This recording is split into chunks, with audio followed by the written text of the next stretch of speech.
Hey YouTubers, welcome back to Desert Have a Garden. We were out in the garden just now and we see that we have 3 little quail chicks stuck inside the brick, and we saw the mom quail run by with another chick. So I'm gonna try and release these guys, and then hopefully they can catch up over to their mom. Actually, let me see if I can have my son scoop them out.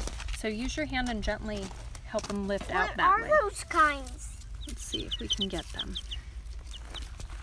Can I pick one out? Oh, it went into the garden. Oh, There's one behind you. Let me pick one out, Keegan. Come on, little baby. Here we go. Okay, watch out guys. Now we've got to see if we can get them over to their mama. Oh no, he fell over. Yeah, they went under the bush there. But there's one in the garden over here. Can you find that one? He's over by the artichokes somewhere. Well, hopefully we can reunite these little guys with their mother. At least it's not too hot today.